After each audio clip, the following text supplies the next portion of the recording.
All right, let's do it live on the season review show. Merely Bo, the great Z, and you know you mean business.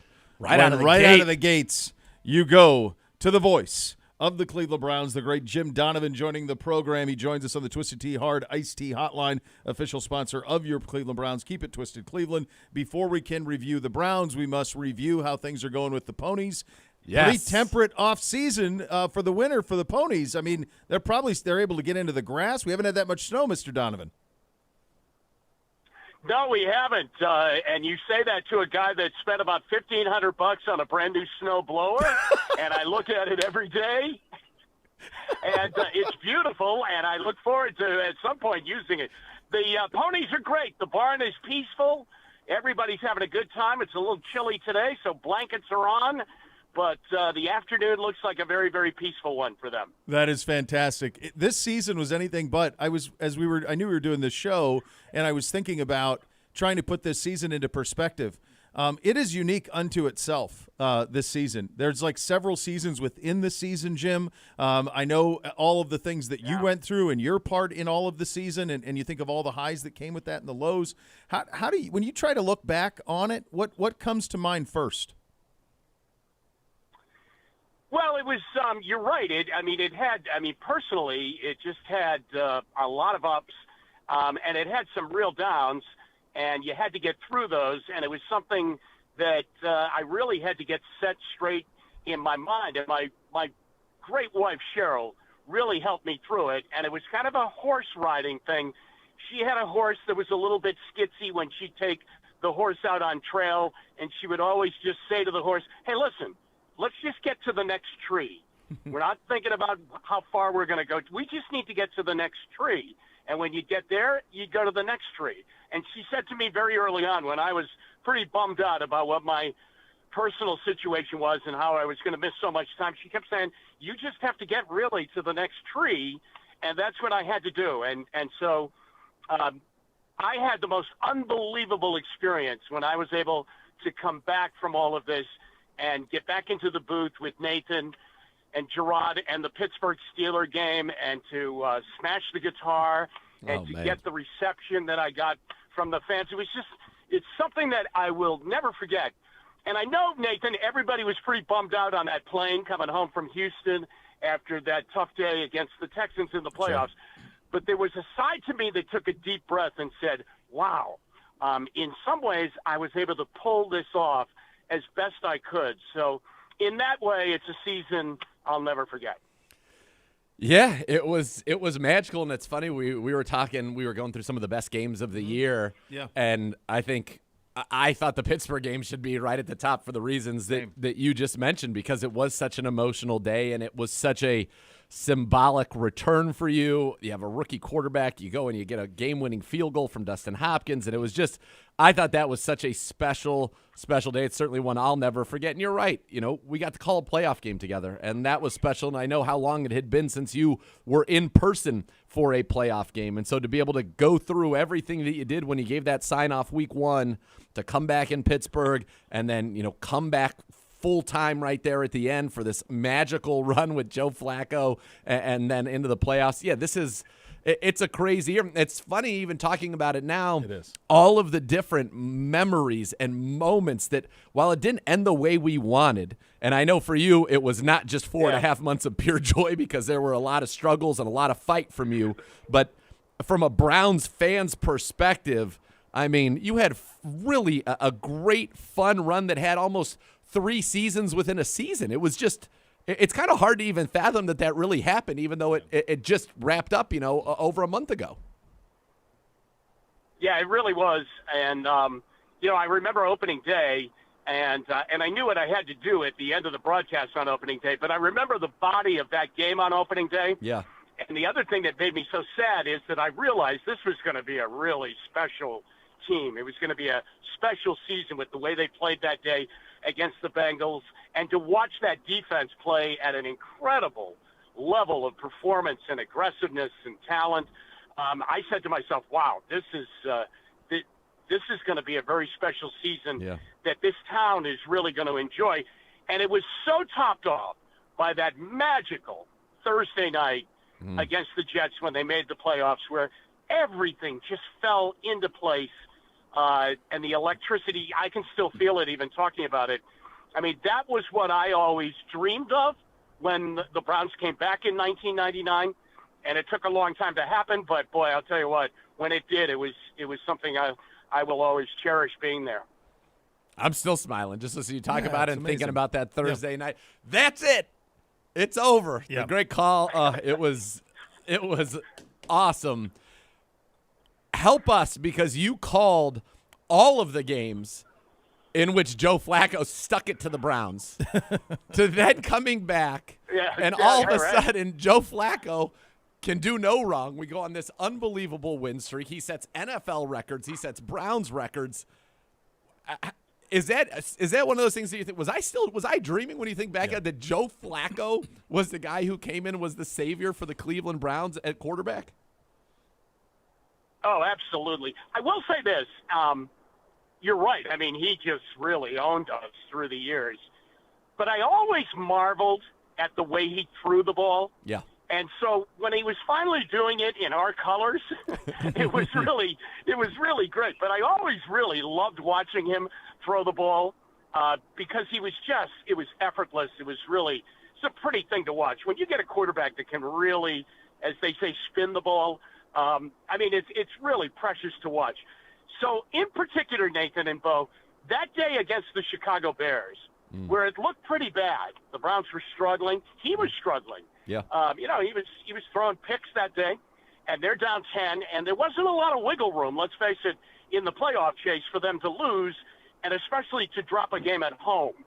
And he got hot with Amari Cooper and David Njoku, and that reminded me of those days early on when he was wearing the purple and black of the Ravens, where there were times where I thought, I think the Browns are going to beat Joe Flacco today. But no, he would get ready and he would pull a great play out or two or three great plays and he would beat us. But it was great to see him do it for us. But I always knew he had the capability because he was just so fluid. And what a great story it was. And to see his personal enjoyment with his family, to be really adopted by the city of Cleveland, and brought into town and brought into everybody's embrace for a period of 5 or 6 weeks was amazing. It really was.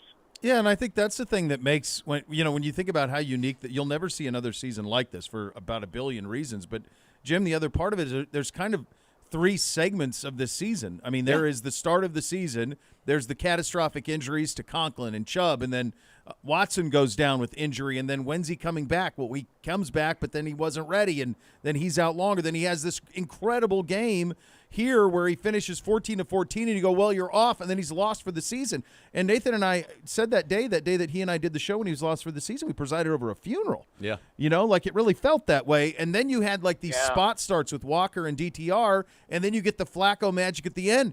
It's almost like there were 3 seasons in one from our perspective. Yeah, I mean, that was a pretty dark day when early in the morning you got that communication from the Browns, public relations staff that Deshaun Watson was going to be gone for the year, because it was such a high where you said, wow, here we go. Here is Deshaun Watson. All that talked about rust is off of his game. He engineered an amazing comeback and win in a place where it's so difficult to beat the Baltimore Ravens, and here we go. And now you were just hoping, all right, this is week to week. It's going to be every week. There's going to be no worry about this. He's only going to get better and better, and then boom. I mean, it happens that he's out for the remainder of the year. That's tough, and it's just such a great compliment to the Browns coaching staff to be able to do with what they did. Not only that next week against Pittsburgh, but what they did after that, to keep putting it together a different way, a different offense, because you have a different quarterback. And it was just it was an amazing coaching job, which I'm glad was very recognized last Thursday at the NFL Honors Program.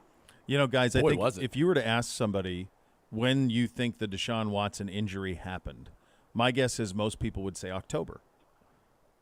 It's November 12th. I was going to say it was like week It's the 19th of November when we played Pittsburgh, and Jim came back and smashed the guitar and that magical day. But like, think about how far along in the season that was. So we went. I'm trying to remember this right. So it was Pittsburgh at home. Yeah. Then we went at Denver. Then you go West Coast, LA. and that's when you called and you said, "I just saw Flacco throw it. I'm telling you." And I went, "Oh, really? Are you sure?" And I remember one of. I'm telling you. I just remember after the first day he threw it, when I called you and told you that, one of our coaches, who will remain nameless, and I were talking off on the side because I was going around everybody. I'm like, "Yeah, am I crazy right now? Like this looks really good, right?" Yeah. And one of them said, "Yeah, if we want to go win the Super Bowl, he's got to play quarterback for us." Yeah, which is exactly what he did. Mm-hmm. And it was like, there it is. He was the guy from that moment forward. Yeah, that was wild. That was wild. And you mentioned the honors, Coach of the Year. Mm-hmm. Second time in 4 years Kevin Stefanski has been the NFL's Coach of the Year. Jim Schwartz gets the Assistant Coach of the Year. Miles finally gets that coveted Defensive Player of the Year, even in a season in which his sack numbers dropped off at the end, but his dominance was unparalleled in the National Football League and the attention that he commanded from other teams. And then Joe Flacco gets Comeback Player of the Year. I felt like it was an appropriate recognition of the magic of this season because there were not one, not two, not three, not four, not five, 100 reasons on paper why this team should have been 5-12 and well out of the playoff picture. So I thought that was great recognition for the Browns. Yeah, and you know what? In all of those categories, on the honor, Coach of the Year, Comeback Player of the Year, Defensive Player of the Year, and Assistant Coach certainly, there were a lot of worthy candidates in that category, in each one of those categories. I mean, you could make a great case, no doubt about it. D'Amico Ryans did an amazing job. Yep. Dan Campbell, a very, very big-time job up in Detroit. But I'm really glad that people really looked into the Browns season and what Kevin Stefanski and his staff, because I know Kevin would defer it and also welcome in his entire staff as to what they did offensively and defensively on his special teams. But I'm glad that everybody who voted looked in deep into week to week what the Browns had to deal with in the way of injuries and how they had to do a quick about face and put something together for the next Sunday and how they were able to do that, because that really is the great, great story of this season about how you just really had to work on the fly because the NFL doesn't wait for you. It doesn't wait. It doesn't give you, you know what, take some time, put this thing back together. It just doesn't happen that way.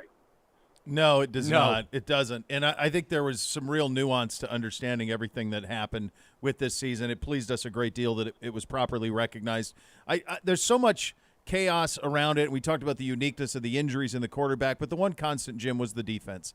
And it was a defense under Jim Schwartz that had personality, that was boisterous, it was chesty, it was sure of itself, especially at home, and probably the most dominant unit we've had around here in, boy, you've been here a long time. Since when have we had a side of the ball that was that dominant? Well, I go back to the Kozar years in the mid-'80s, and that was a good defense, but it was very, very different. There were a bunch of overachievers on that defense, and they played with that moniker of the dog pound and the dog defense, and they really kind of fueled their tank. Now, there was a lot of talent on it, too. Chip Banks was a great player. Clay Matthews should be a Hall of Famer, and you had the corners. But I don't know, there was kind of a real blue-collar thing. This defense this year, here's the way I really felt that Jim Schwartz did such an exceptional job. I think there's a lot of blue blood on that defense. There were a lot of high draft picks. I mean, in the secondary, Myles Garrett, Delpit, Denzel Ward, I'm missing some others, but I mean, there's a lot of real rich talent that I didn't feel at times other years while they were here, they weren't reaching that. And somehow he pulled that out of them finally. And I think when they saw the way they could play and the effect that it had on their own career, but on the team and on the town, I think then it just was a great snowball effect. So I think his ability to really finally pull out those high first-round grades that these guys had, I think that was the biggest accomplishment. He really made them realize what great talent they had.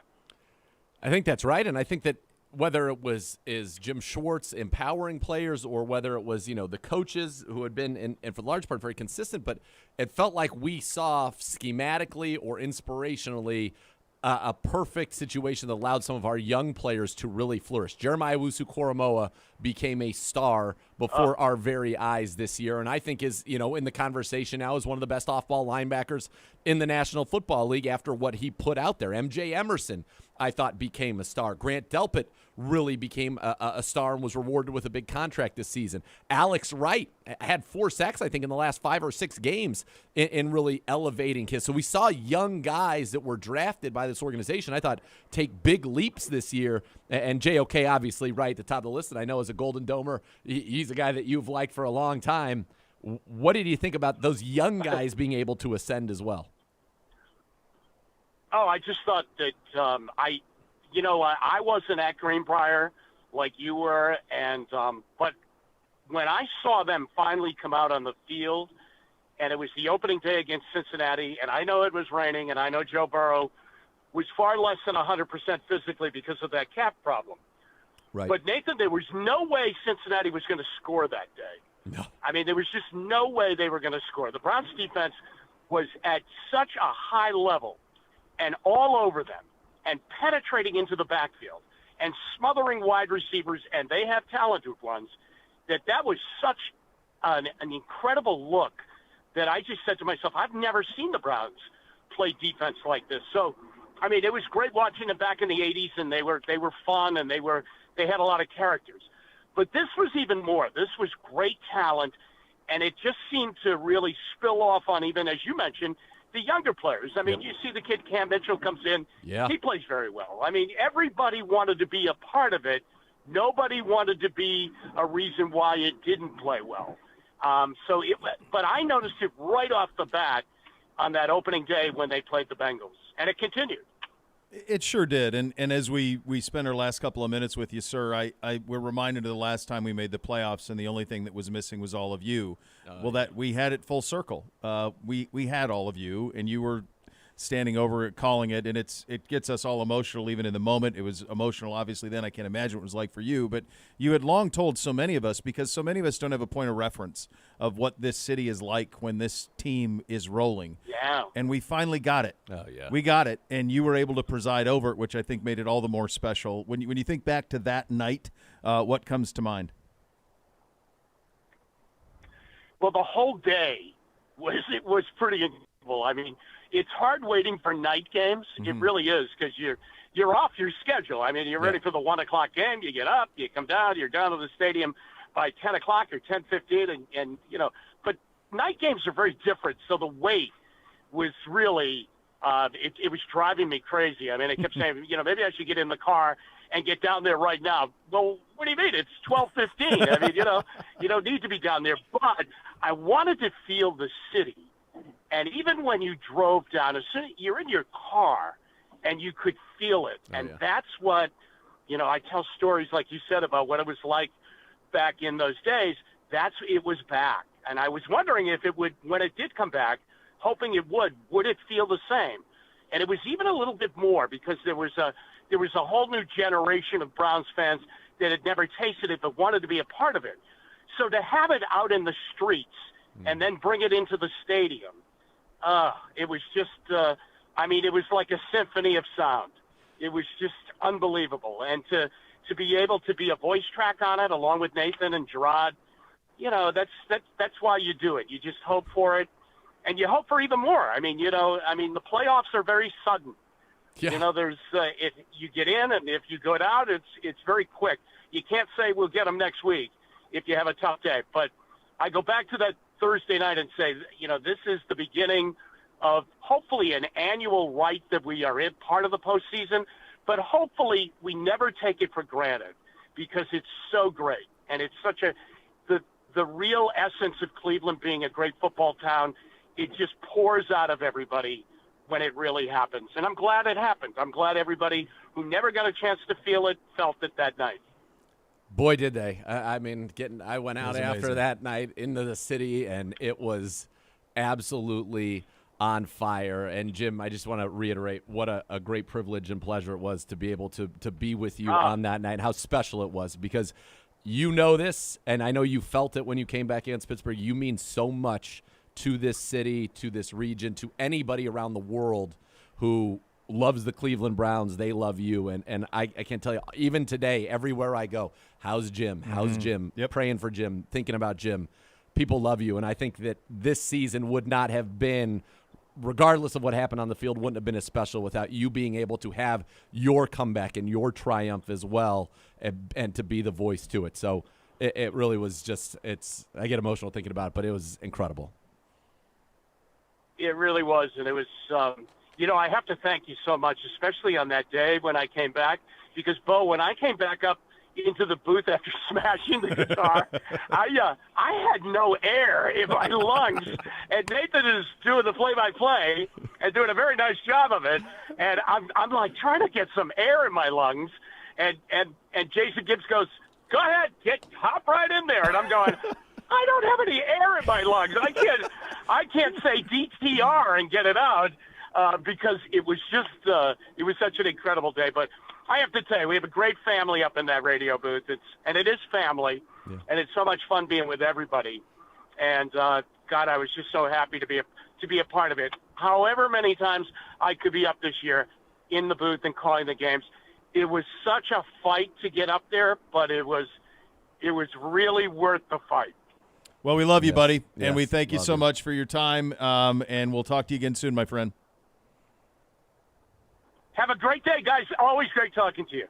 All right, that is the voice, the great Jim Donovan, joining us on the Twisted Tea Hard Iced Tea Hotline, the official sponsor of your Cleveland Browns. We'll continue with our season review. So where do we really go from here? Yeah, well, we got a lot to get to. We got we do. Gerard's coming on. We got Jake's coming on a little bit later as well. We'll go through some of the position reviews, some of the big questions for the offseason. Mostly, though, we're going to take a look back at a very unique, incredibly memorable, trying at times season for your Cleveland Browns. We're off and running. Cleveland Browns Daily, 850 ESPN Cleveland.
Don't miss Billy Joel, Rod Stewart together for the first time ever, Friday, September 13th at Cleveland Browns Stadium. Tickets are on sale now. Visit clevelandbrownsstadium.com/Billy and Rod 2024 for more information.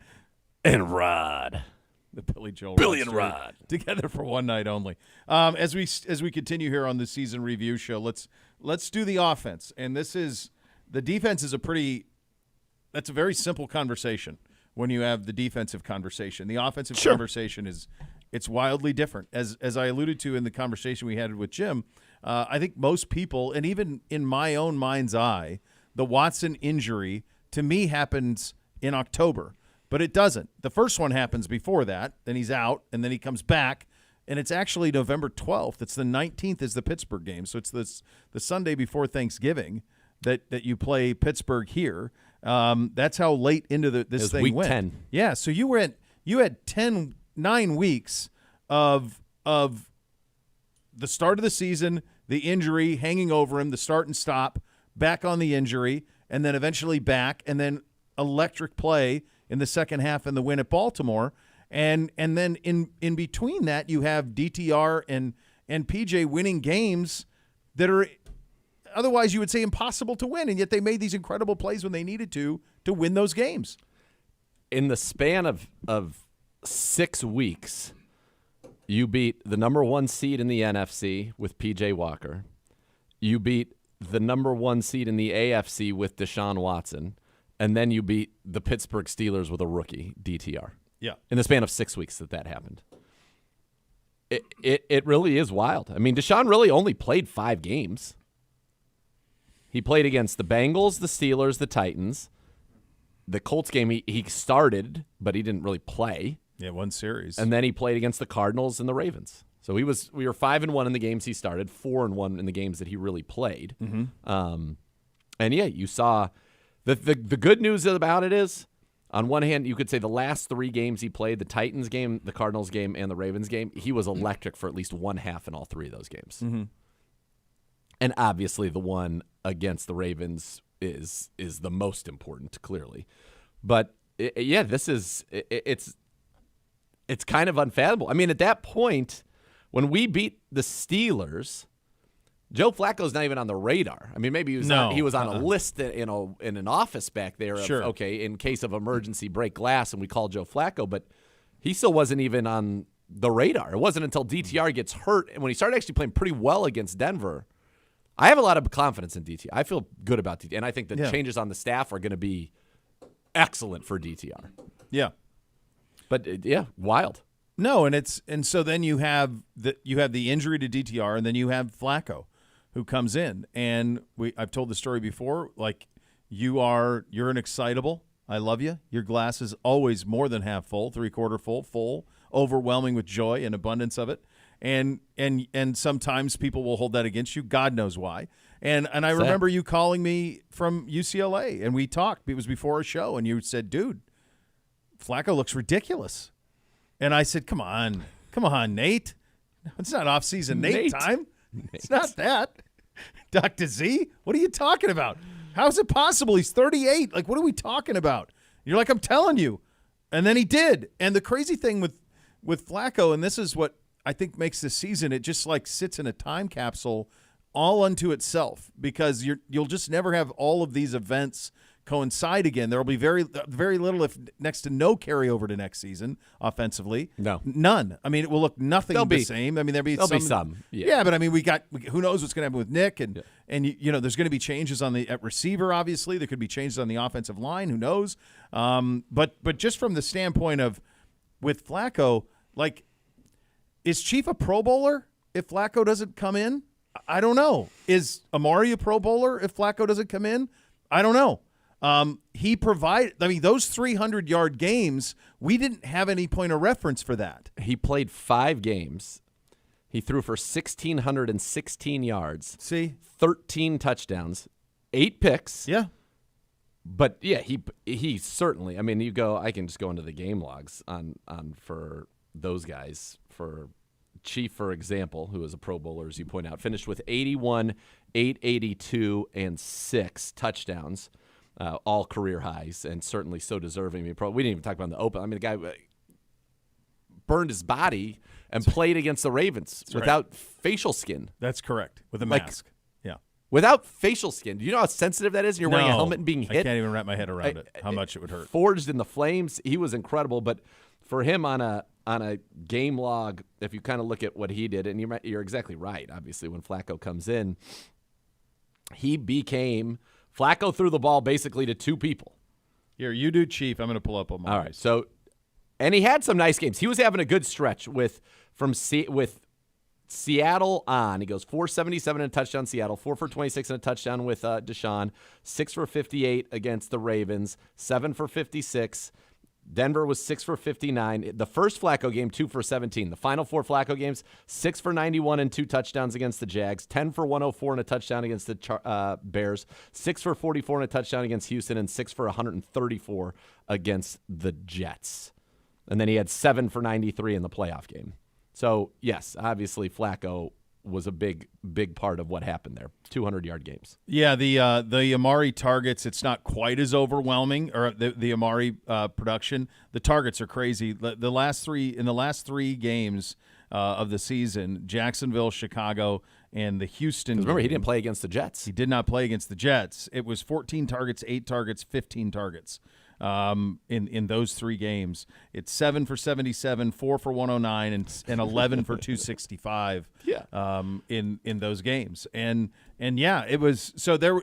That's when you think about the offensive part of it. You mentioned Chief with the burnt face, and you think about the Chubb injury. I mean, that's why I feel like sometimes we provided over 2 funerals this season. There was the Watson injury. The Chubb injury was a funeral show we did in coming out of that one. It was like, my God, not Nick Chubb. Of all people, not Nick Chubb. But that happens week 2. Conklin happens week 1, which allows for DeJuan Jones, who may have been a Pro Bowler had he just played the rest of the season without getting hurt. He was sensational. Absolutely sensational.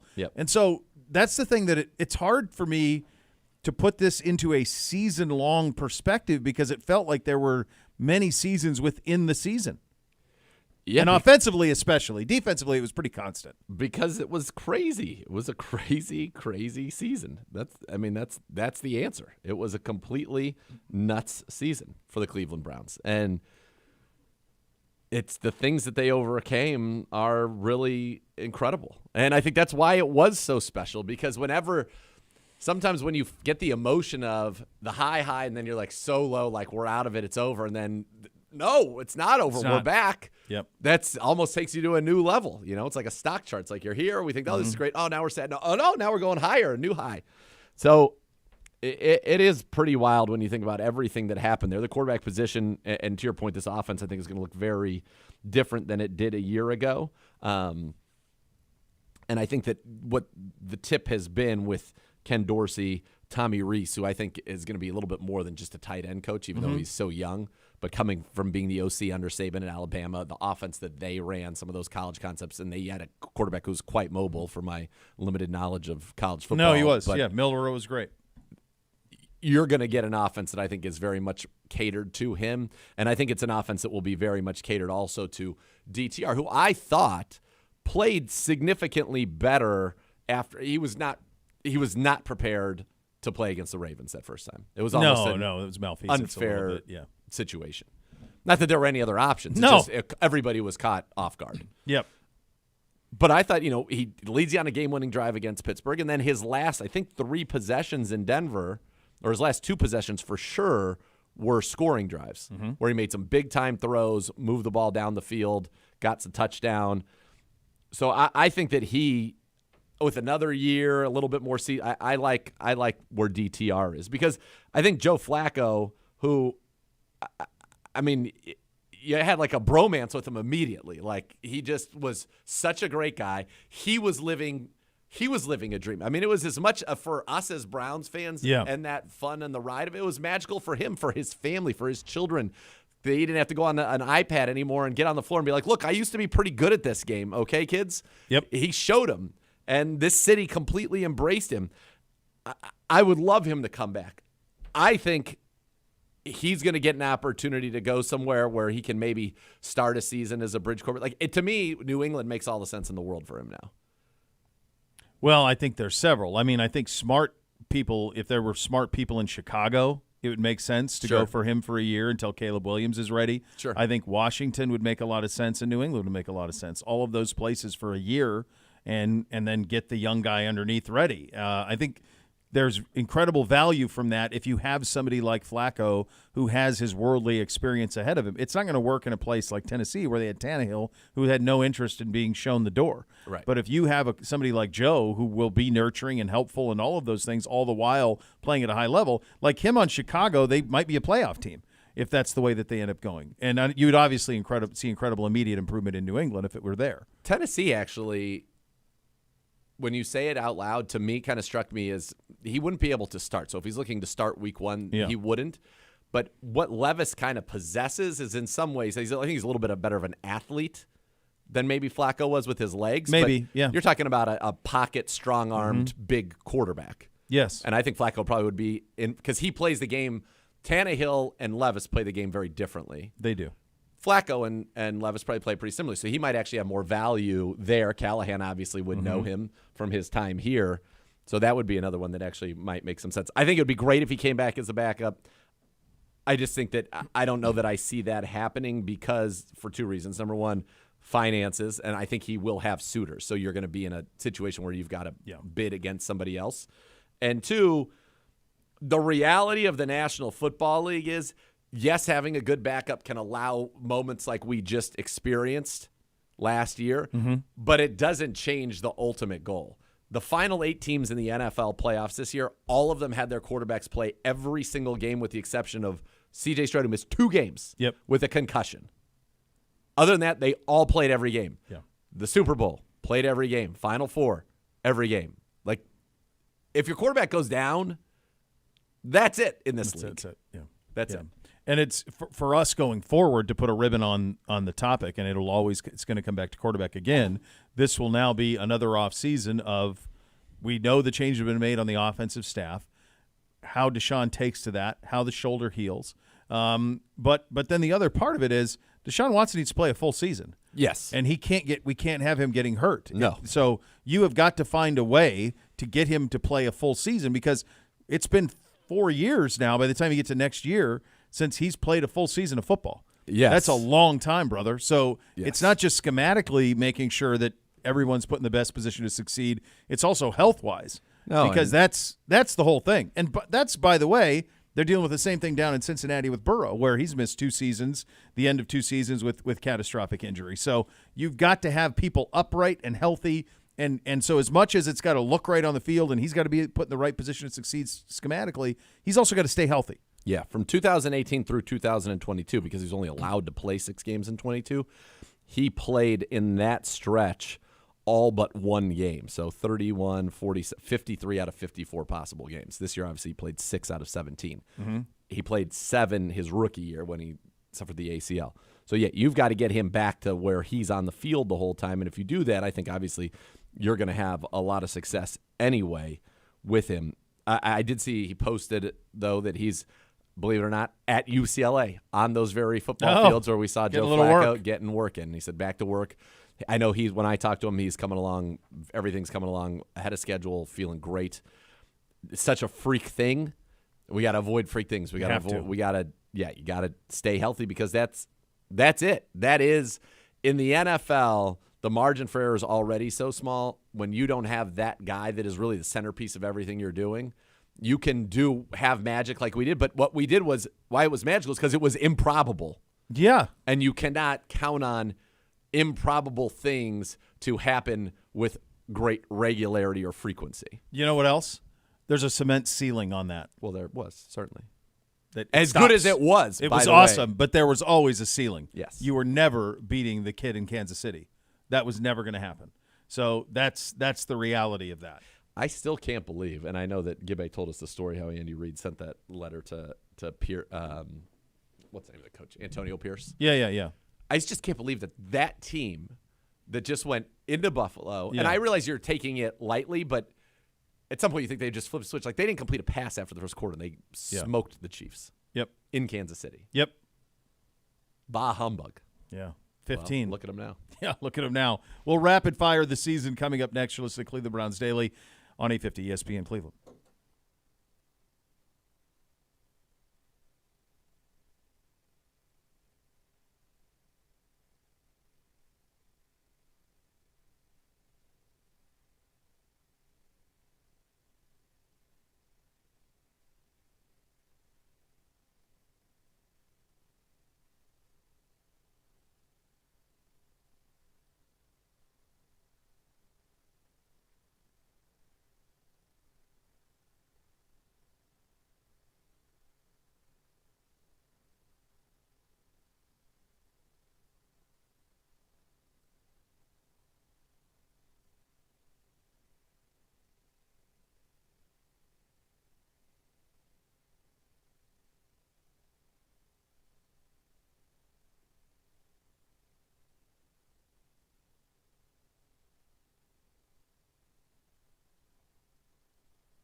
Hey, Bo here for my friends at Renew Home Exteriors.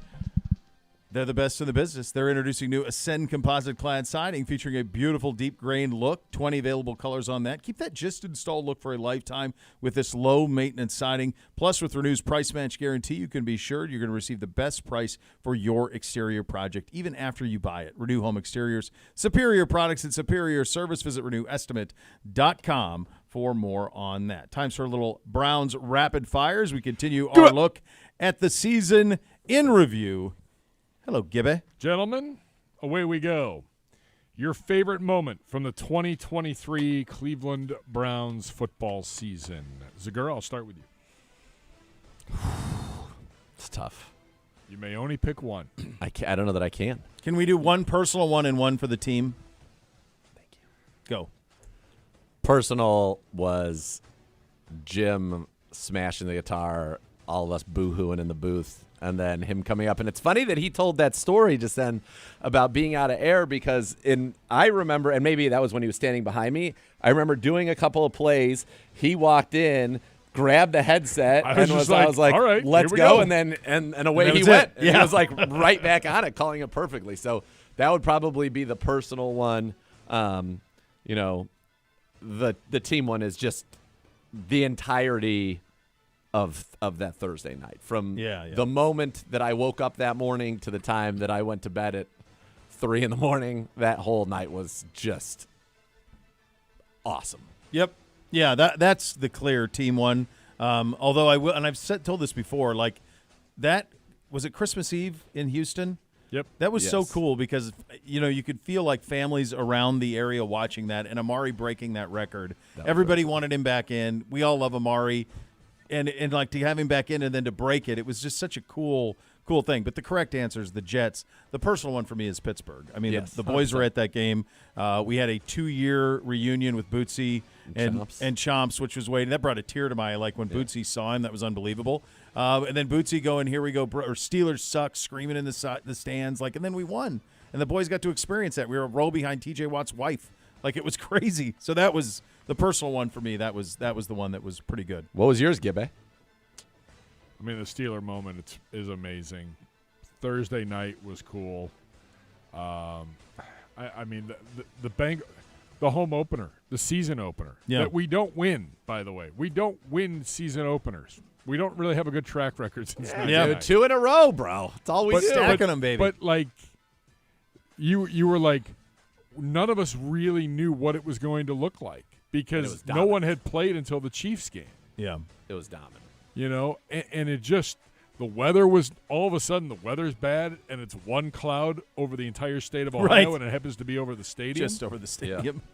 And you're just I don't know how this is going to look or what's going to happen. What is Burrow going to look like? Mm-hmm. And just it was an awesome game, a great day. Most disappointing moment. Chubb broke my heart. That broke my heart, man. So I remember with the Chubb one, the initial time that I saw, because it happened so fast, the way that he went down, I thought he went on his shoulder so hard. Yeah. And then I remember seeing the replay in the booth while I was talking, and I almost, got sick. On And television, you knew right away. that was... When the way that it was shot, yeah. you knew right away. And he's the best. And that broke your heart. So one for me was that one, and then the other would be when Flacco threw the pick six when he was trying to throw it away, where we had a guy open. It would have been a touchdown, but we got beat on a block because we're down to our fourth, fifth tackles. And that 82-yard pick six, and you knew, all right, it's over. Because we were about to make it a one-score game. We were down 10. Yeah. We had 1st and 10 at, I think, their 35. And then that was just a backbreaker. Yep. And you knew that it was over. And that's the thing about it is, as Jim said it, it's so abrupt. It's so abrupt. Yeah. Coming in the next day for locker cleanout and going, wow, okay, it is over in less than 16 hours. Man. Gone. Finito. Gone. Yeah. Your team MVP not named Myles Garrett. I would go Chief here, but I think you could make a case for Amari and JOK. But to me, I just think I think Chief found himself in the flames, as it were. But, I mean, just leadership, all of it. And he was a constant. You could count on him always, and he just got better as the season went along. And I thought he just showed the resolve of everything you'd want a Brown to be when he played. That's absurd to play in that. Yeah. Like if anybody's ever had like a severe burn, let alone on your face, I mean, it's the most tender situation you could be in, and to try to play a football, put a helmet on. Not just your face, but the head. Like His your hand is helmet still his hand is sweating. Will never and have it's- pigment in it again in his right hand. Like, Yeah, it's crazy.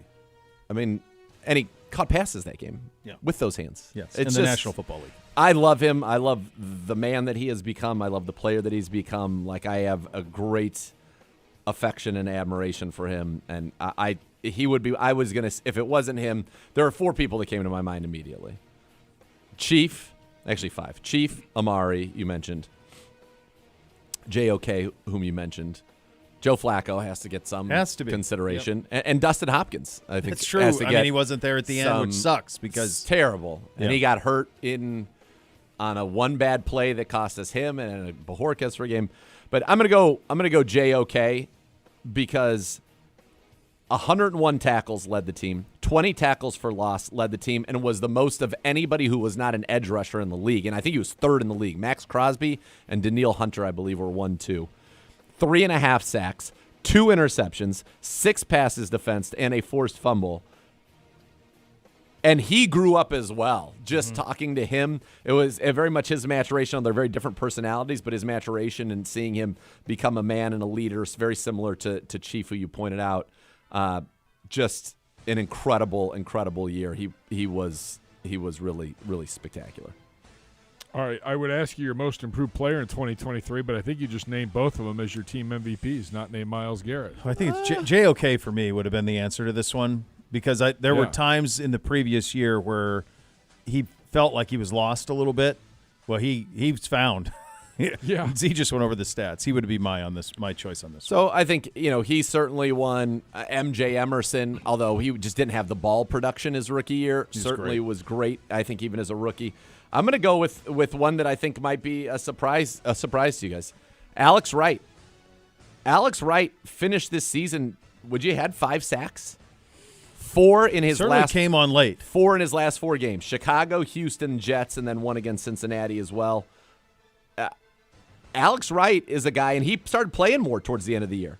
I mean, he was playing 70% of the snaps the last 4 weeks. Really, the last 3 are the ones that matter. Chicago, Houston, and the Jets. Those were all big games. Sacking all 3 of those games.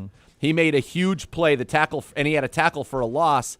He had 4 sacks and 5 tackles for loss in the last 4 games. Prior to that, he had 1 sack and 1 tackle for loss all season. So he got more playing time. He stepped up because not only against Houston did he have Chicago did he have a sack, he had the stop on the jet sweep on a 3rd down that was a monster play. We don't win without that play. So I'm going to give Alex Wright. I feel like maybe they knew he was a project. They thought maybe a 2-year project. Like, it wouldn't surprise me if he becomes – if they bring in maybe, say, a guy like a Derek Barnett, who's a former first-rounder who blossomed with Jacques Caesar in Houston, and say, Alex Wright, you're going to be the guy opposite Myles Garrett. Yeah. With Obo, Yeah. and then bring in one more vet, and that's That would help the way everybody if that helped. you roll. Happens. Yeah, because he allows you to save significant dollars that are going to be needed elsewhere. But the way he developed, I'm excited about Alex Wright. All right, we got 30 seconds here before break. Top rookie, real quick, just the name. DeJuan Jones. Overwhelmingly. Yes. And that's your rapid fire segment. There you go. All right, coming up next, we go one thought around the 2023 season. The great Gerard Cherry going to join us. You listen to Cleveland Browns Daily on 850 ESPN Cleveland.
Car, truck, or motorcycle accident caused you injury, call the injury lawyers at 1-800-ELK-OHIO for a free case review. Elk & Elk's a proud partner of your Cleveland Browns.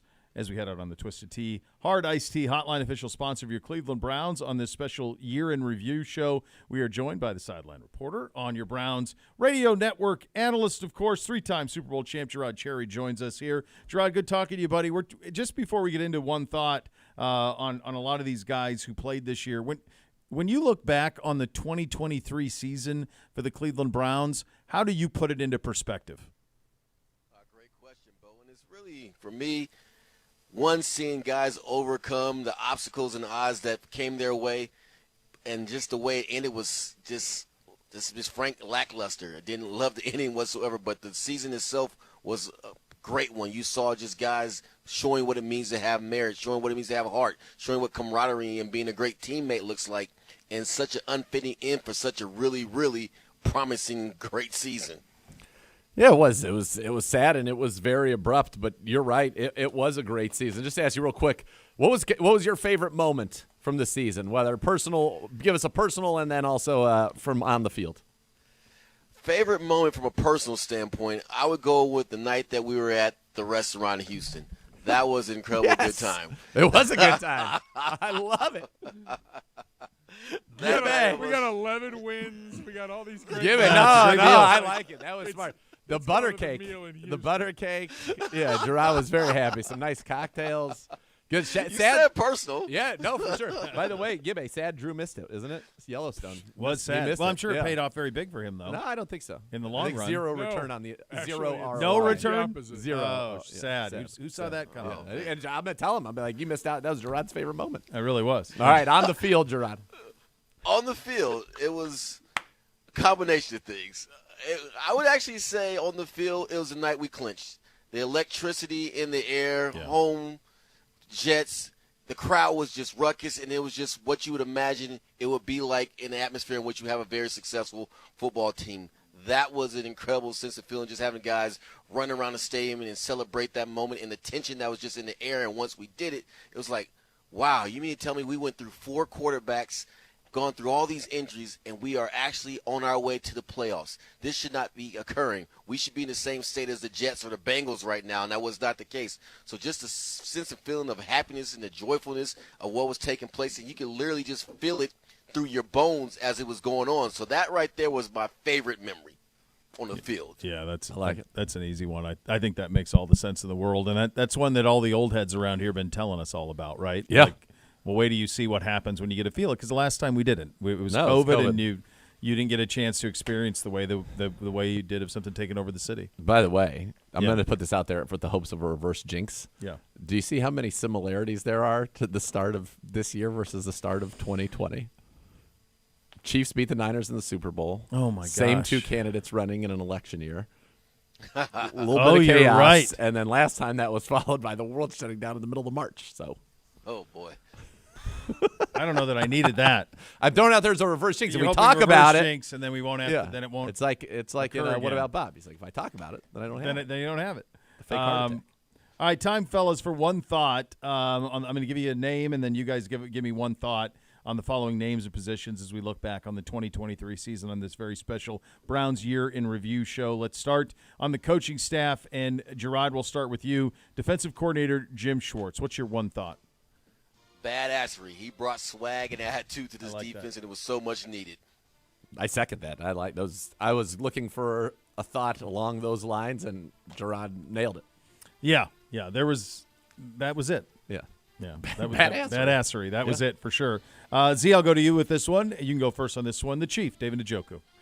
Like a phoenix rising from the flames, just incredible leadership, toughness that is, I really don't think we all can, I certainly can't comprehend it. I can't fathom it. You can't. And I don't know that it's given the proper appreciation. Like what he played through is completely insane. And so for him to grow up, become the star that he did, the leader that he did, get the Pro Bowl recognition that he did, I couldn't be happier. So maybe my thought is pure joy. I am so happy for the Chief.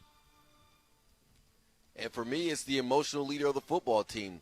The guy who you look to say, if he's doing this on this level, why can't I? If he's out here playing, why can't I? If he's out here practicing, why can't I? Yeah. A star was born. We already knew that Njoku had the ability to be great, but he really put it on display this past season. So for me, the Chief is the emotional leader of this football team, and a star is born. I think it's one of those things where, like, if you made a list of 10 crazy things that happened, it's one of those things that you would forget about, and then when you remembered it, you would go, oh, my God, Chief's face burnt off, and he played. Yes. And then you'd go, that needs to be way higher. Well, that's how it was kind of our opening segment. We Yeah. talked 20 minutes and didn't mention it, and I was like, oh, my God, that's top 5 crazy Yes, things that happened. absolutely. Was that. All right, Gerard, this one comes back to you, Amari Cooper. The silent assassin. I mean, Coop put on one of the best displays I've ever seen a wide receiver do against a defense. What we witnessed against the Texans the first go-around and that level of dominance, and it's nothing like watching greatness, especially from the sideline perspective that I had, and it was just so impressive just to watch him be so dominant about it. But in the process, there was no bravado in it. It was just, hey, this is what I do because I'm Amari Cooper. So, again, the silent assassin. I'm going to say a master of his craft, just such a technician, incredible route running. Something as simple as in the game against Houston where you're going to talk about the bombs and the 265. Well, one catch came on a simple 3rd and 1 where he just lulled the DB to thinking he was just doing a little block and then exploded out of it for a completion and a nice gain on a slant. Just every little detail, so good. Great leader, great toughness. Obviously, the Houston game is what you remember, but when I think of Amari Cooper in this season, I will never, ever forget the catch against the Bears, which has as much to do with him as Flacco, but to me, that's one of the most unbelievable plays I've ever seen. It certainly was. Back to you, Z, for this one. Big Thanos, DeJuan Jones. Tall on talent. What a human being, too. Just such a nice young man and just dominant. He's a stud. I mean, absolute steal of the draft. I mean, he will be one of the steals of the draft. DeJuan Jones is going to be, I think, a perennial Pro Bowler. I think he was going to be one of the most dominant pass blockers in the league, and I think that he is going to become one of the better run blockers in the league as well. I think he has a chance, and I don't think it's hyperbole. You guys might check me. I think he has a chance. If he stays healthy and plays for a decade, I think he has a chance to be a Hall of Famer. That's how good I think he's going to be. I don't think it's an overstep based on what he did in year one. Gerard, do you? Not at all. Consider who he went up against and how he shut them down. He went up against, practice, Myles Garrett, and then when you think what he did against TJ and that he shut him down and other guys that he went against prior to getting injured, you had a situation where a guy was drafted late and he played like a top 5 pick. Yes. That's what we acquired in the NFL draft. Think about that. We have a tackle who's a late round draft pick but played to the level of a Hall of Fame, all-pro level his rookie season going out there. And there was question marks going into the season. Would he even make the squad? I think it's a testament to Andrew Berry and his staff that in the 2 years we haven't had first-round picks, I think if you were to redraft those drafts, I think M.J. Emerson's a first-round pick. Yeah. And I think DeJuan Jones is a first-round pick. Well, I think I'll tell you what, they can draft offensive linemen and they can draft defensive players, secondary especially. Yeah. Secondary linebacker. This one's going to be about the other positions, but sure. That's something that they've proven that they can do. Gerard, this one to you, Myles Garrett. The defensive player of the year. What first comes to mind is that he deserves that honor and that accolade. He had been searching for it for a very long time. And the interesting thing about it is that when he stopped talking about it and he went on the field and went about it is when it came his way. But one thing I will not forget about this season with Myles is that game that he had against the Colts where he was just doing what he wanted and blocking kicks and jumping over centers and just doing some insane athletic feats, just a true representation of what he's about. But here's the thing that no one's really talking about. I watched him after that Denver game, guys. His shoulder was out of place. He couldn't put his jacket on. But he didn't bemoan it. He didn't cry about it. He proceeded to play the next 7 weeks, I believe, not fully himself. But you would never have known that. And I know people talk about the sack total and all that. But he sucked it up. He was there for his teammates and definitely played a part in why we were in the playoffs. Quite frankly, he was the defensive player that opposing offenses worried about the most in the National Football League, period. And that's why he won the award. Yeah, that's it. We talked about him a little bit earlier. Back to you, Z, Jeremiah Owusu-Koramoah. Superstar, breakout, did everything the right way. You talked to Jason Tarver, the Browns linebacker coach and great friend of this program. Couldn't be happier with the dedication that JOK showed, the way that he stepped up, and he became one of the biggest off-ball linebacker playmakers in the NFL. Playing 20 tackles for a loss, multiple picks, multiple sacks. 100 tackles. 20 tackles for a loss out of 101 tackles is, for an off-ball linebacker, is crazy.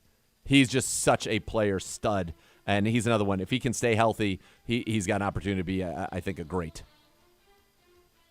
And for me, first thing that comes to mind, best dressed in the National Football That's League. right. The Fits were on fire on a regular weekly basis. He would represent before and after the game, sometimes switching it up. But with that being said, what he did on the football field was pure dominance and elegance and aggression all at the same time, along with his dress code. So extremely impressed with the step that he took this year, in that he became a guy in which you're saying to yourself, he has the ability to be a defensive player of the year in the way in which he played. And what he did, and I know I don't want to harp on what took place in Texas, the last game of the season, the playoffs, but I will say this. He certainly made his presence felt in that football game despite the loss. Yes, he did. Yes, he did. Gerard, we'll stay with you for the next one. Denzel Ward. We saw that when Denzel Ward is not in our secondary, we're not the same secondary. Denzel Ward doesn't have much to say, but he lets his play speak for him, and he does a lot of loud talking when on that football field because he's a tremendous football player. And, again, I can't say it enough. When he was not out there, we were not the same unit. We were not the same in the secondary. We were not as efficient and potent. So Denzel Ward is pivotal to our success, and we found that out for the times in which he was away. But when he was on the football field, guys, he was spectacular. He's one of the best man-to-man corners in the league. He is an absolute difference maker. I think at one point, 2/3 of the touchdowns we had allowed through the air, which were not many, happened when he was not on the field. So, yeah, he is a huge difference maker and a true number one corner. Yeah, he's the best mirror corner in the league. So I purposefully didn't say mirror. But you put it up there for me. I Right on the purposely tee. didn't say mirror. Just on the for tee, you. That's just so I could have weigh in a little bit. Exactly. Finally, for you, Z, Dustin Hopkins. Probably the player acquisition of the offseason, right? Of the offseason, yeah. I think that's fair. Trade him for get a 7th-round pick. You cut Cade York, which had to be a very difficult decision given the investment that was made in him and the fact that he does have incredible natural talent. You bring in Dustin Hopkins, and this season would not be what it was without him. If he doesn't get hurt, he sets the Browns franchise record for most points in a season. He was just 3 at the time that he got hurt behind Jim Brown. He did not miss from 50-plus. He set a record for most consecutive games with a 50-plus make. He had game winners against Baltimore. He had game winners against the Steelers. He had game winners. We don't beat Indy without him. He made a couple of bombs in that game. He was an absolute difference maker and incredibly valuable. I said he would be one of the 5 people you talk about being the MVP of the team this year. Yeah, and prior to Flacco fever, if it wasn't for D-Hop, there's a possibility we do not make the playoffs because he had so many pivotal kicks to save the day and to just, once again, put that special teams unit back in a space to where you said, you know what, we could trust you guys again. Ultimately, when he got hurt, trying to run down a kick in Houston, that haunted us to a large degree. But, again, the acquisition of D-Hop to the team and what it meant and how he just fit right in, along with the other guys that came in the latter part of the season, was just so impressive. And, again, can't wait to see what he does out from injury this upcoming season because he was certainly on his way to breaking some records. And it's fair to say he might have won Special Teams Player of the Year had he kept it going. Yeah, it definitely is in play. Always a pleasure, buddy. Thank you so much for your time today. Pleasure, guys. And, again, I can't tell you, Bo, how great it was to be in Houston. Yeah. When we went to, that spot was – Mastros. Mastros did it for you. I It's amazing. That might be my favorite answer on the show. Yeah, That's I want the to win. shout out Gerard for making me eat 1,000-calorie piece of dessert that still was in my stomach 12 hours after the fact. We all woke up the next day like, why did we do that? That was Jimmy, awful. didn't we go a little turf and turf, you and I? We did. A little turf and turf. We A did. little. I think you had a bone-in fillet, if I'm not mistaken, and I had the lamb chops. We Nice. had a little turf. I like the turf and turf. All I Very know good. is the food just kept coming. And it was good. It's very good. Yeah. Yes, quite They good. know what they're doing. They do know what they're doing. They know how to do it. Yeah. Yeah. Good stuff, buddy. Good talking to you, Gerard. All right, guys, take care. All right, we'll put ourselves in the positions of Andrew Berry and Kevin Stefanski coming up next. Jake Trotter coming up around 2:35. You're listening to Cleveland Browns Daily on 850 ESPN Cleveland.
The Rolling Stones Hackney Diamonds Tour is coming to Cleveland Browns Stadium Saturday, June 15th. Tickets are on sale now. Visit clevelandbrownsstadium.com/Rolling Stones for more information on that.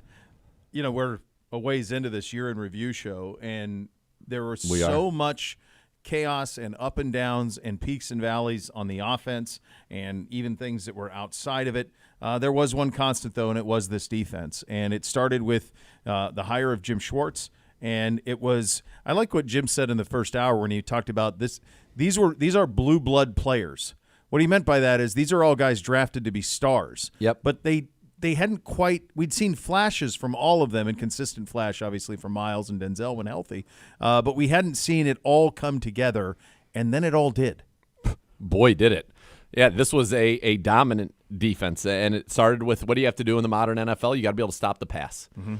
The Browns were number 2 against the pass when it was all said and done. Carolina got just inside of them when the season ended. They gave 3,149 yards. In terms of yards per attempt, they were number 1 in the NFL. In terms of completion percentage allowed, they were number 1 in the NFL. In terms of interceptions, they were 3rd in the NFL. They had 18 interceptions this season. Only the Bears and Niners had more.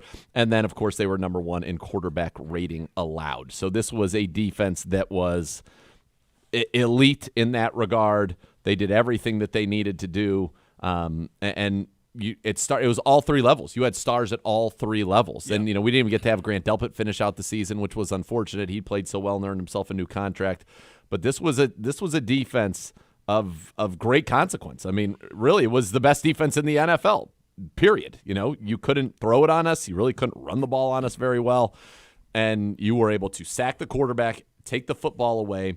You were the number 1 third down defense. We did so many things that were historic in terms of what we did this year. Yeah. The one area, and you could say that you can clean up, is red zone. We were not a great red zone or goal line defense. And if we can clean those things up, this team might set more records in 2024. Yeah, and the other thing that I think was so special about it was how good it was at home. Unbelievable. So there was that thing of like when you went down to the lake and that defense played, it was the heartbeat of the stadium, and the city was all there. And there are a few things that it's you think about like the iconic lineup introductions and those things. Like you're always going to get from St. Vincent St. Mary High School in Akron, Ohio. Like that's always going to be there. Yep. But when Miles gets introduced here, it's the loudest the stadium gets, and this season for him. And he has been a Defensive Player of the Year worthy player for a long time. But you got to win it. And in order to win it, then you start to be able to put yourself in the conversation. We talk about the Hall of Fame all the time. He's obviously off to a Hall of Fame start to his career. Yes. But in order to be one of those guys who plays in the best game the world's ever seen, like you go play the Space Jam game, you got to stack these things. Yes. You got to stack Defensive Player of the Year. You got to stack All Pros. But you got to have it on the resume. You got to be able to look back and go, that guy won Defensive Player of the Year. And so for him to be able to do that, we know what it meant to him.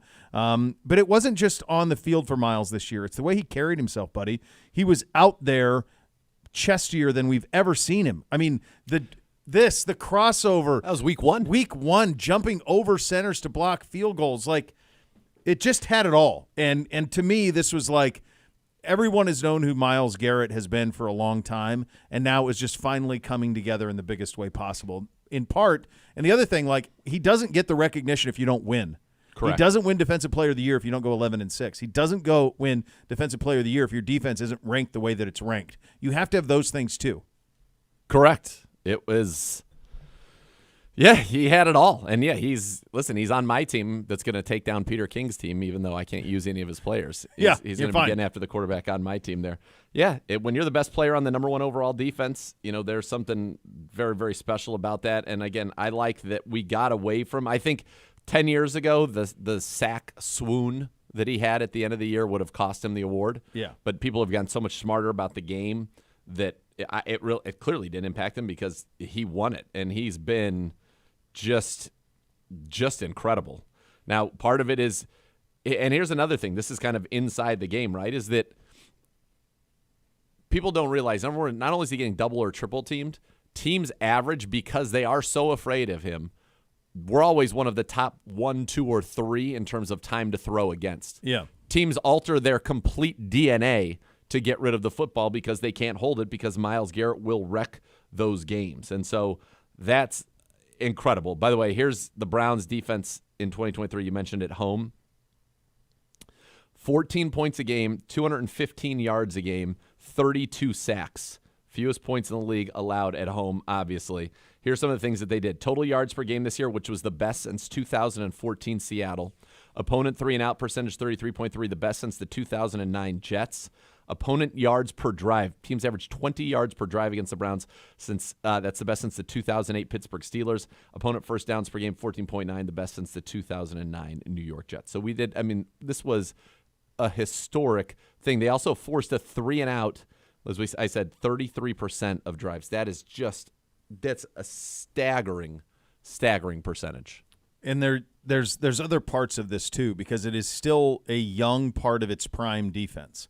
A lot of them are just getting their second contract. They're just coming into their own in that sense. So it's going to be together for a while. Yes. And you mentioned earlier in the show Alex Wright. That's the type of payoff that you need. Yes. Is you need Alex Wright to come along so that you can use funds in other places. And the fact that he did was an incredible shine on the end of the season where we were dealing with things left and right. Like the Delpit injury kind of comes out. You're like, really? Now he's done too. Like and then that Ronnie part of it, Hickman he was great. steps up, and Hickman Bell was great. So you have that organizational depth in the secondary. So you've got a generational player at defensive end. Dalvin Tomlinson was very good. Zadarius Smith was very good this year. The linebacker play, Awok back in the mix, and then JOK we've talked about. But then you have these three corners, and when you think about, that's why I thought about when I was thinking about this defense. You think about, is that the best unit the Cleveland Browns have had since when? I'm not sure what the answer to that is, but since a long time is the answer. Yes. Because when you're talking about the number one total defense in the league, you're talking about a defense that can win divisions, that can make runs in the playoffs. The offense was a total – it was a moving parts every week, but they were there time in and time out. And I do think that kind of the DNA of these type of towns – I mean, there's a reason that the Chicago Bears 85 defense is the most popular thing that ever has happened in Chicago. I mean, you could argue that they're every bit as popular as Jordan. Now, think about that. That's not an overstatement. So that same thing happens here with these guys. That's the same thing. Monsters of the Midway. Monsters of the Midway, absolutely. The Steel Curtain in Pittsburgh. This part of the country, we like to punch you in the mouth. Yeah. And so they fit the DNA. And none of it happens, I don't think, without Jim Schwartz. He was the chef that could put the ingredients together. He did. And you're going to have a lot of those, to your point, ingredients back. Here's who we've got to worry about in terms of being unrestricted free agents off of the defense. So the defensive tackle room, you've got a few. Maurice Hurst, Jordan Elliott, Shelby Harris. So you got Dalvin. You need Siaki Ika to step up. You probably maybe draft another one in there as well, but you've got some veterans. I think Maurice Hurst would certainly like to be back. All of those guys played pretty well. Defensive end, the only one that's not back for sure is Zadarius, and I'm sure he would want to come back, but you got Oboes. Everybody else is under contract. Linebackers, you got some here. Anthony Walker Jr., Konashik, Phillips, Taki, Matthew Adams. So some key special teams guys. Yep. Then Mike Ford in the secondary, key special team guy. And then the veterans that were signed at the end of the year, Deron Harmon, as well as Rodney McLeod, who's on a one-year deal, but maybe he'd like to come back, and Corey Bojorquez as a punter. But on the defense, your principal guys, when you think about Miles and Dalvin, they're back. JOK, he's back. The three corners, back. Thornhill, Delpit, back. Like your core, you're running this back in large part. Yeah. Yep. And so now when you think about you just went over those changes, now it's just about taking the next step. Yep. And for them to be considered an all-time defense, now you've got to get into the playoffs and make a win or two. You got to go into the postseason, get to an AFC championship game, go smother somebody somewhere in a divisional round. That's the only thing missing on the resume because everything else is there. We tackled the individual feats this season, long overdue. Miles getting that Defensive Player of the Year, and now for this defense to go down as an all-time great and be in those fun conversations with Seattle or the Jets defense with Rex Ryan. You don't necessarily have to win the Super Bowl. You have to be a constant menace in the postseason in order to have those things. And I do think there's the pieces for it. And I think the collective swagger of them that was brought out by Jim Schwartz travels. Yes. That's not going anywhere. They are boisterous. They are chesty. They are full of swagger, badassery, as Gerard put it. Which was well said. A very well way to put that. So they will be here for a very, very long time in terms of their focus. Coming up next, Jake Trotter will give us his perspective on the season. You're listening to Cleveland Browns Daily's Year in Review show right here on 850 ESPN Cleveland.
WS Billy Joel, Rod Stewart together for the first time ever. It's Friday, September 13th. Cleveland Browns Stadium tickets are on sale now. Visit Cleveland Browns Stadium /Billy and Rod 2024 for more information. Billy and Rod. It's Billy Joel and Rod Stewart together for one night only. As we continue with the Browns Year in Review show, we head out on the Twisted Tea Art Iced Tea Hotline. Official sponsor of your Cleveland Browns. Keep it twisted, Cleveland. He is our great friend, Jake Trotter, ESPN NFL Nation reporter. There's a book to be written about that season, my friend, and perhaps you will write it. I hope. If you are, then I hope I'm not breaking any news, but you could certainly do it. You should. When you put this season into perspective, and I say 2023 Cleveland Browns, what are the first things that come to mind? I thought it was 2023. I thought it was a lot of fun. Didn't you guys? It was like a fun season. I mean, it was all over the place. It was, 5 different quarterbacks and elite defense that had some historical performances. Joe Flacco coming out of nowhere to win Comeback Player of the Year. I've covered the Browns for 5 seasons. This was the most fun I've had covering the team. It was fun. It was magical. It was improbable. It was Braziliant. It was a lot of things. But you also had these incredible valleys. I mean, you have like these catastrophic injuries, Jake, that like when Nick Chubb goes down, you just go, my God, not him. Anybody. Yeah, and coming out of this season, and although it went right, typically you would say, okay, man, there's a lot to really carry over into 2024. And there is to some degree, particularly defensively. But because of the injuries, it's almost like we're back to last offseason where, like, I don't really know what to make of the offense going into this year's opener. I mean, Nick Chubb probably not going to be ready to go for the opener. And then, to be fair, when he gets back, I think it's going to be not fair to him to expect him to immediately be the runner he was. And by the way, guys, Nick Chubb was going to have his best season before that injury. He looked as good or better than he's ever looked, in my view. He was averaging, 6.1 yards per carry before that Pittsburgh injury. But, he's been the heart and soul of this team. And, like, now you can't really count on him to be that player right away. And then, obviously, the quarterback situation is its own thing. So, yeah, as fun as 2023 was, there's some things you really can't take away from it because they had to play with so many replacement guys. That's what I said. It is a time capsule, and that's why it's not a chapter of a book. It's a book on its own. Yep. Because there is no carryover. There's nothing before that kind of carried into it. I mean, my God, Joe Flacco played the last 5 games. I mean, there's Joe Flacco. Joe Flacco played the last. You didn't start 5 quarterbacks. This was nuts. It was absolutely nuts. Yeah, and he played so well that he won Comeback Player of the Year despite playing only 5 games. He won 4 of them, got the Browns into the playoffs. Obviously, he didn't play great in the second half in Houston the second time around. But before that, man, he was terrific and really gave the Browns a jolt that they needed. I mean, I felt like that Denver game on the road, I thought DTR was actually kind of turning a corner, like playing pretty well. But didn't you guys feel like, man, this team feels like it's fading a little bit? And Joe Flacco comes in the next week, starts against the Rams, and it was like these guys have something to re-energize them with down the stretch, and that's definitely what happened. I mean, Flacco wasn't perfect. The interceptions were, a big Achilles heel, but he made so many plays, and it just felt like this entire team was buoyed by that. And I don't know that they make the run that they do without him. I mean, I just kind of felt like everything was starting to slip away in Denver, and they completely reversed course because of what Joe Flacco brought to the table. Yeah, it was, again, special, magical, hard to believe. Joe Flacco was incredible. But while this season was great, the Browns obviously felt that changes needed to be made, especially on the offensive side of the ball. So when you think about trying to take that next step, it all has to do with Deshaun Watson. So what do you think about the coaching staff changes? Ken Dorsey, Tommy Rees coming in here on the offensive, Deuce Staley on the offensive side of the ball? Well, they've done everything that they can do to put Watson in position to succeed. And I think that they're going to be aggressive this offseason and trying to get more weapons around him, particularly the receiver position. We'll see what happens. I don't know who's going to be available. Maybe nobody of the top line guys, but they're gonna be aggressive in trying to upgrade the talent around him at the skill positions, in my view. Yeah, I mean, it's going to be a completely different staff. I mean, I didn't anticipate that happening coming into the offseason. I thought there might be a change or two, but to turn over, 80-90% of the offensive staff, that surprised me. And it's going to give them a chance to reevaluate a bunch of different things. One, is Kevin Stefanski, the right play caller for Deshaun Watson? Or is it Ken Dorsey? Or can Dorsey bring things that can get, Watson going a little bit more, at least playing consistently a little bit more? What ideas the other guys have to add to the offense? And sometimes you just need, kind of a change, some fresh looks at it. I mean, we saw that work wonders for the defense. And I thought they had a lot of good defensive coaches in 2022. They just didn't work out for whatever reason. But, Schwartz comes in and often personnel and in a way they went.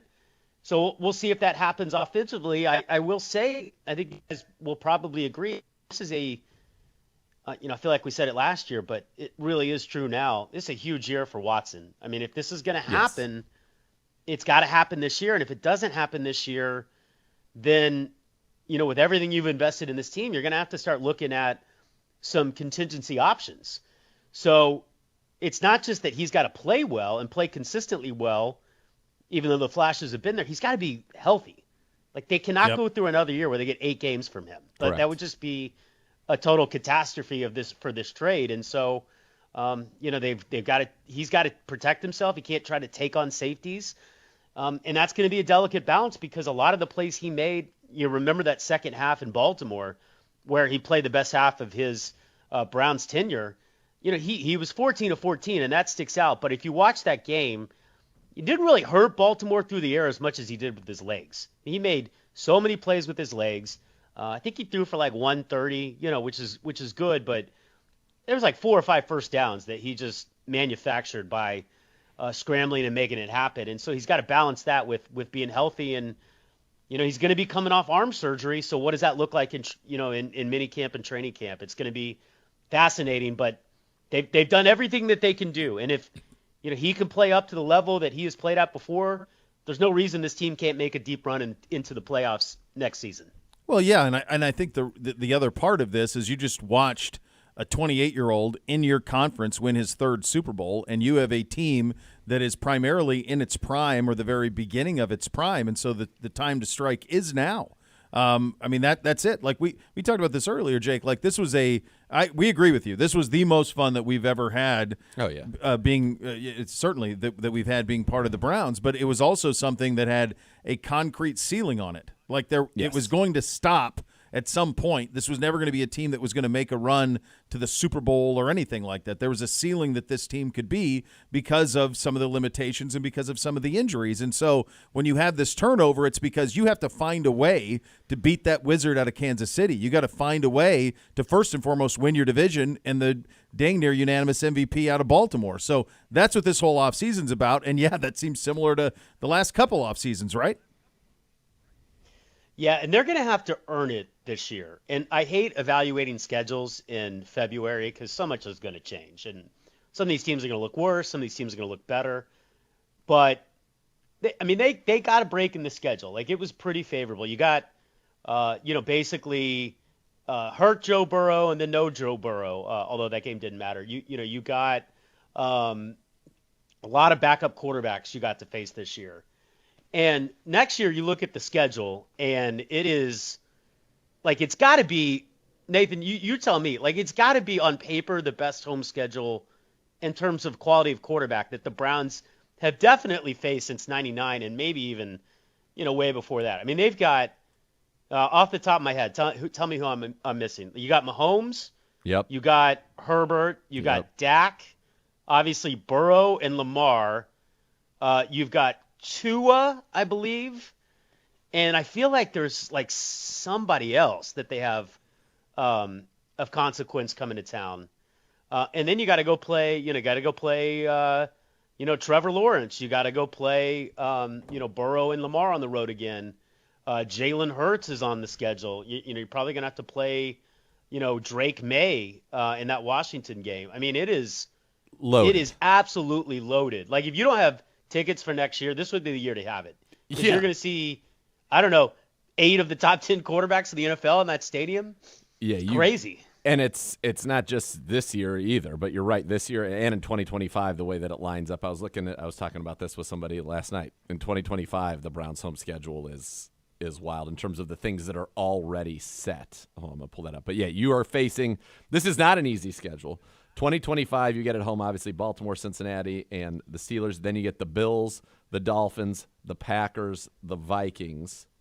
So there's 2025. Yeah, 2025. Who am I forgetting in 2024? There's like a really good team I'm forgetting that I feel like they're playing. I thought you had let's see. 2024. Did I list you've them got all? Ravens, Bengals, Steelers, Chiefs, Chargers, Dolphins, Cowboys, Giants. So I mean, Okay, even though the Giants are the worst, everybody except Daniel Jones. they're the worst one on that, but I mean, they're still the New York Giants. I mean, it's a great home slate. It's a great home slate. Yeah, and then on the road you've got Philly, Yep. Jacksonville, obviously the 3 divisional games. Who else am I? Vegas. Vegas, right? Denver, because we go to Denver. I feel like every single year. Right. Yep, every year. Denver, Vegas, Philly, Washington, Jacksonville, New Orleans, and then the division games.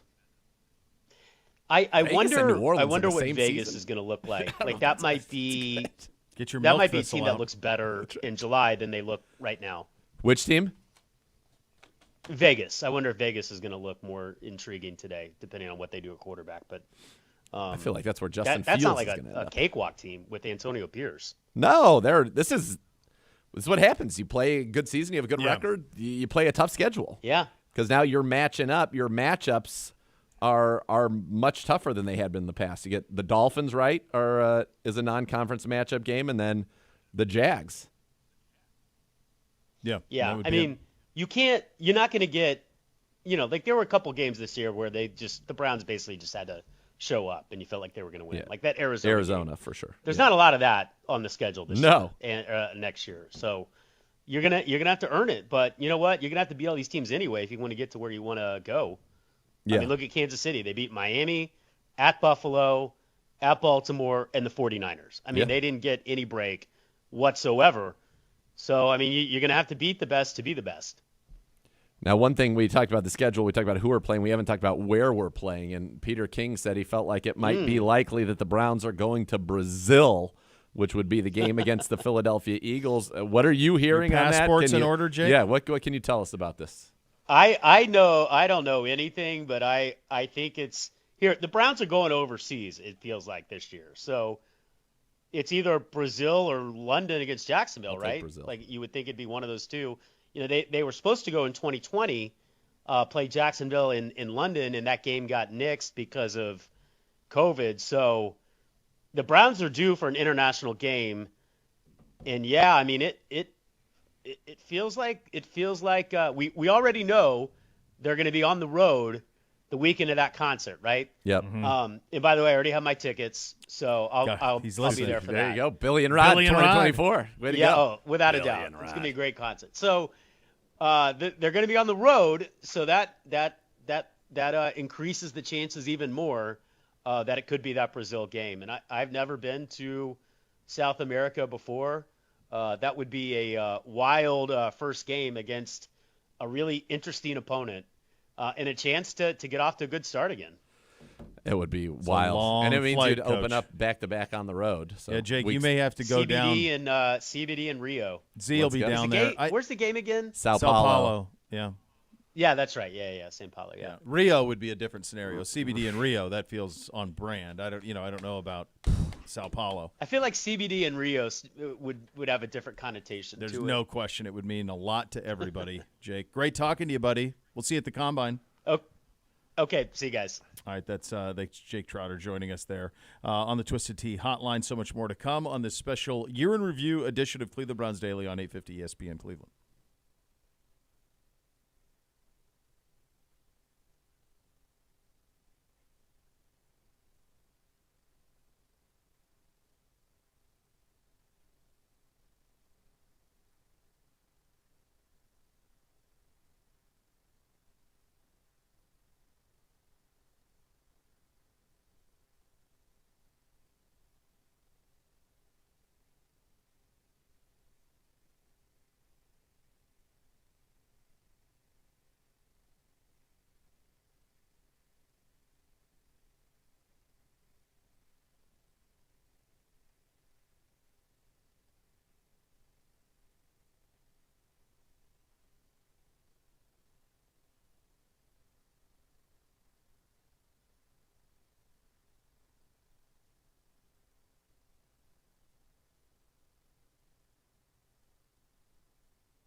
Be part of one of the most passionate fan bases in the NFL. Join Next Gen STM, presented by Ticketmaster.